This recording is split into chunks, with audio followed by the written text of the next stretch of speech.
हमारा टॉपिक आज का है प्रायद्वीपीय पठार को लेकर। तो जो प्रायद्वीपीय पठार है, उस प्रायद्वीपीय पठार को अगर हम बोलेंगे, यहाँ से इसको पूरा ऐसे मिटा देते हैं, ये वाला सिर्फ जो ये त्रिभुजाकार आकृति हमको दिखेगी, इसी को हम प्रायद्वीपीय पठार के रूप में कंसीडर कर रहे हैं कुछ इस प्रकार से।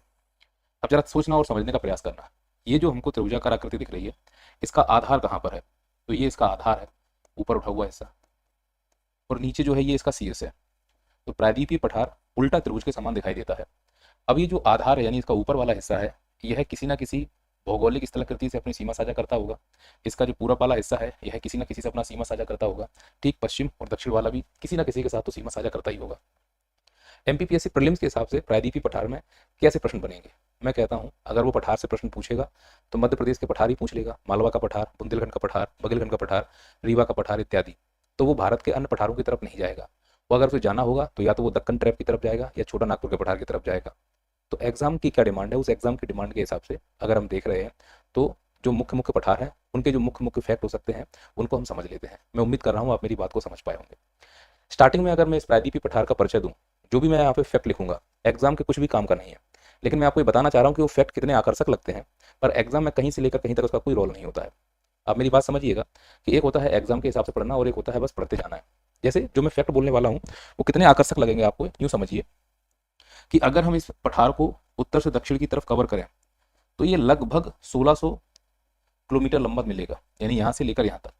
और ठीक इसको अगर मैं ऐसे पश्चिम से पूरब कवर करूँ तो ये लगभग 1400 किलोमीटर। एग्जाम के पॉइंट ऑफ व्यू से इसका कोई रोल है? जवाब है नहीं। अब इस पूरे पठार का अगर मैं क्षेत्रफल देखूं तो लगभग इसका जो क्षेत्रफल है वो है, लगभग जो इसका क्षेत्रफल है वो 5 लाख वर्ग किलोमीटर के आसपास का क्षेत्रफल प्राप्त होता है। क्षेत्रफल की दृष्टि से अगर यहाँ पर फैक्ट बनेगा तो क्या बन सकता है वो देखो एग्जाम के पॉइंट ऑफ व्यू से, कि भारत का जो हम भौतिक विभाजन करते हैं, भारत का जो हम भौतिक विभाजन करते हैं उसमें सबसे बड़ा भौतिक प्रदेश अगर कोई है, सबसे बड़ा भौतिक प्रदेश अगर कोई है तो वो कौन है? प्रायद्वीपीय पठार। 16 लाख वर्ग किलोमीटर के आसपास प्राप्त होता है। कितने लाख वर्ग किलोमीटर? 16 लाख वर्ग किलोमीटर। तो एक ये फैक्ट बन गया कि भारत का सबसे बड़ा प्रायद्वीपीय भाग कौन सा है, सबसे बड़ा भौतिक भाग कौन सा है, तो वो प्रायद्वीपीय पठार है। हाँ, ये एग्जाम के पॉइंट ऑफ व्यू से मुझे लगता है कि ऐसा प्रश्न पूछा जा सकता है। फिर इसके अलावा अगर हमसे इसमें प्रश्न पूछने की बात बोलेंगे कि बताइए प्रायद्वीपीय पठार के उत्तर में कौन कौन सी स्थलाकृतियां जो टच होती हैं, पूरब में कौन होती हैं और पश्चिम में कौन होती हैं, तो उत्तर वाला अगर छोड़ दिया जाए तो पूरा पश्चिम इसको समझना बहुत आसान है।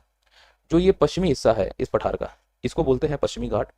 इसका मतलब प्रायद्वीपीय पठार के पश्चिम में पश्चिम घाट है और प्रायद्वीपीय पठार के पूरब में पूर्वी घाट है।